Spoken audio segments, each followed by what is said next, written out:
Dikisahkan pada zaman Rasulullah Shallallahu Alaihi Wasallam ada seorang pemuda Yahudi di zaman Rasulullah Shallallahu Alaihi Wasallam yang selalu membicarakan hal gaib. Ia juga mengaku bahwa dirinya adalah Dajjal. Kisah ini diceritakan oleh Umar Sulaiman Al-Ashqar dalam Qasas Al-Ghaib fi Sahih Al-Hadis An-Nabawi, dengan bersandar pada hadis yang dikeluarkan Imam Bukhari dalam sahihnya dari Ibnu Umar dalam kitab Al-Jihad Wasiyar. Diceritakan, pemuda masyhur tersebut bernama Ibnu Sayyad. Suatu ketika, berita keberadaan Ibnu Sayyad menyebar luas sampai ke telinga Rasulullah Shallallahu Alaihi Wasallam. Rasulullah Shallallahu Alaihi Wasallam bersama sebagian para sahabat, di antaranya Umar bin Khattab, lantas pergi mencarinya. Beliau menemukan pemuda itu sedang berkumpul dengan beberapa kawannya di sebuah benteng di Madinah yang disebut-sebut milik Bani Maghalah. Ibnu Sayyad tidak menyadari kehadiran Rasulullah Shallallahu Alaihi Wasallam bersama para sahabat di tempat itu. Beliau menepuk punggung di sekitar kedua pundak Ibnu Sayyad dengan tangan beliau. Rasulullah Shallallahu Alaihi Wasallam bertanya kepadanya, apakah dirinya beriman bahwa beliau sebagai utusan dari Rabb alam semesta? Maka Ibnu Sayyad berkata kepada Rasulullah, aku bersaksi bahwa engkau adalah utusan bagi orang-orang Arab. Ibnu Sayyad hanya mengakui bahwa Rasulullah Shallallahu Alaihi Wasallam diutus untuk orang-orang Arab saja, bukan seluruh alam semesta.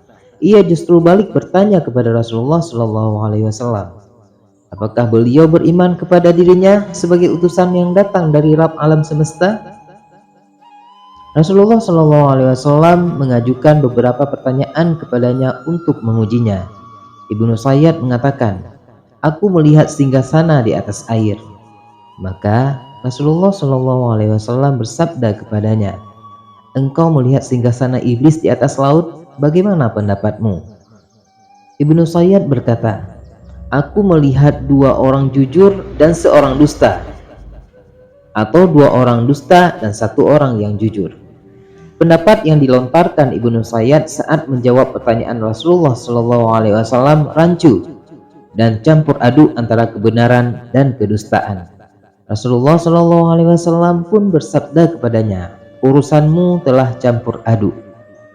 Umar Sulaiman Al-Ashqar mengatakan, Ibnu Sayyad memiliki kepribadian yang kuat, meskipun jelas dia penuh dengan kesesatan, kerancuan, dan kerusakan. Dia tidak merasa takut dengan kedatangan Rasulullah Shallallahu Alaihi Wasallam dan sebagian para sahabat kepadanya. Dia juga tidak melarikan diri seperti halnya kawan-kawannya yang lain. Selain itu, Ibnu Sayyad juga tidak ragu dan tidak takut sedikit pun saat menjawab pertanyaan-pertanyaan yang diajukan Rasulullah Shallallahu Alaihi Wasallam. Umar bin Khattab sampai geram mendengar perkataan Ibnu Sayyad, dan dalam riwayat Bukhari dikatakan, ia meminta izin kepada Rasulullah Shallallahu Alaihi Wasallam untuk menebas batang leher Ibnu Sayyad. Sementara itu, mengenai apakah Ibnu Sayyad memang Dajjal, Nabi Shallallahu Alaihi Wasallam bersabda, jika dia adalah Dajjal, maka engkau tidak akan mampu mengatasinya. Sedangkan jika dia bukan Dajjal, maka tidak ada baiknya bagimu untuk membunuhnya, ungkap Rasulullah kepada Sayyidina Umar bin Khattab. Kisah pemuda Yahudi yang mengaku sebagai Dajjal tersebut juga termaktub dalam Sahih Muslim dalam kitab Al-Fitan wa Ashrat As-Sa'ah bab dzikru Ibnu Sayyad. Seperti yang telah dijelaskan sebelumnya tentang keadaan Ibnu Sayyad dan tentang pertanyaan Nabi Shallallahu Alaihi Wasallam kepadanya yang menunjukkan bahwa Nabi Shallallahu Alaihi Wasallam tidak mengatakan jati diri Ibnu Sayyad secara detail, karena beliau sama sekali tidak mendapatkan wahyu bahwa dia adalah Dajjal atau bukan. Para ulama juga berbeda-beda pendapat tentang Ibnu Sayyad. Ada yang mengatakan bahwa dia adalah Dajjal, ada juga yang mengatakan bahwa pada akhirnya dia masuk Islam.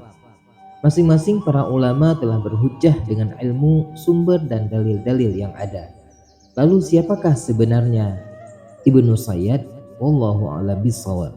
Demikianlah sepenggal kisah Ibnu Sayyad si Dajjal yang hidup sezaman dengan Rasulullah Shallallahu Alaihi Wasallam yang telah berhasil kami rangkum dari beberapa sumber yang ada. Lebih dan kurang kami mohon maaf. Wabillahi taufik wal hidayah. Wassalamualaikum warahmatullahi wabarakatuh.